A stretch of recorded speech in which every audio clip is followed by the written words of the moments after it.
국세청이 코로나19 확산 방지를 위한 방역 조치로 경영에 어려움을 겪고 있는 개인 사업자와 최근 발생한 산불 피해로 특별 재난지역으로 선포된 울진, 삼척, 강릉, 동해 소재 사업자의 납세 부담을 줄여주기 위해 직권으로 예정고지를 제외합니다. 예정고지가 제외된 사업자는 4월에 고지서가 발송되지 않고 2022년 1월에서 6월 실적을 오는 7월 부가가치세 확정신고 기간에 신고 납부하면 되는데요. 이 밖에도 2022년 1기 부가가치세 예정신고 고지 납부 안내 지금 시작합니다.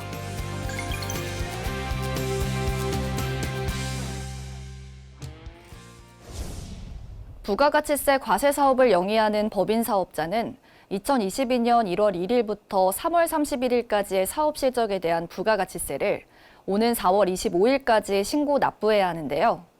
다만 직전 과세기간 공급가액 합계액이 1억 5천만 원 미만인 소규모 법인 사업자의 경우에는 예정 고지 제도가 지난해 4월부터 신설돼 예정 신고 의무가 없는 만큼 고지된 예정 고지세액을 납부하면 됩니다.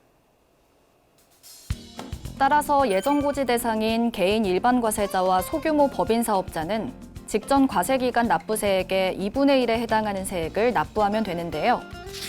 다만 이번 신고부터는 예정 고지세액이 50만 원 미만인 경우 고지하지 않는 만큼 오는 7월 확정 신고 기간에 신고 납부하면 됩니다.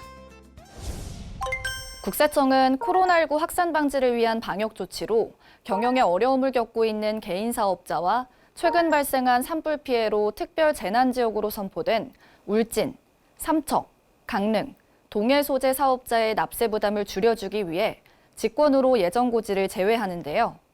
예정고지가 제외된 사업자는 홈택스에서 확인할 수 있습니다. 아울러 예정고지가 제외된 사업자는 4월에 고지서가 발송되지 않고 2022년 1월에서 6월 실적을 오는 7월 부가가치세 확정신고 기간에 신고 납부하면 되는데요. 다만 세정지원 대상자가 일시납부 부담으로 인해 예정고지를 당초대로 원하는 경우 세무서에 요청하면 고지서를 발송합니다. 국세청은 그 밖에 코로나19로 피해를 입은 사업자에 대해서도 예정 고지세액을 기한 내 납부할 수 없는 경우 납부기한 연장을 신청하면 적극 승인하는 등 최대한 지원하겠다고 밝혔습니다. 국세청은 기업의 자금 유동성을 원활히 하고 수출 투자 지원을 위해 중소기업을 비롯해 혁신기업, 재해 재난 피해 기업 등을 대상으로 환급금을 조기에 지급하고 있는데요. 따라서 지원 대상 중소기업, 모범 납세자 등이 오는 4월 20일까지 조기 환급을 신청하는 경우 부당 환급 혐의 등 사실 확인이 필요한 경우를 제외하고 신속히 검토해 4월 29일까지 지급할 예정입니다.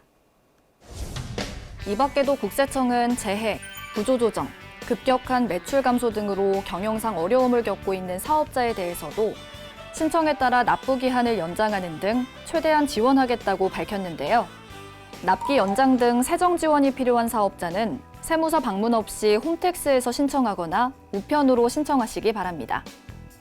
한편 국세청은 법인 사업자의 성실 신고를 지원하기 위해 홈택스 신고도움 서비스를 통해 맞춤형 안내 자료를 최대한 제공하고 있는데요. 특히 홈택스를 이용한 전자신고 방법을 1, 2분가량의 짧은 영상으로 제작해 홈택스, 국세청 홈페이지, 유튜브, 틱톡에 게시해 납세자의 신고 편의를 제공하고 있습니다.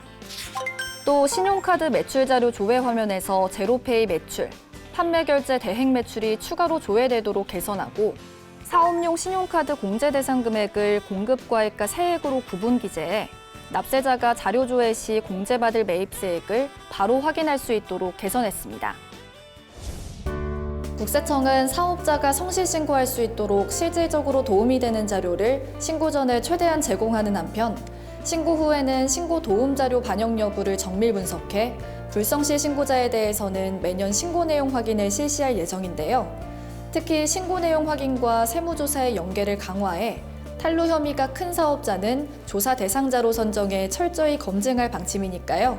성실 신고가 최선의 절세 방법임을 인식하고 신고 도움 자료를 참고해 성실하게 신고해 주시기 바랍니다.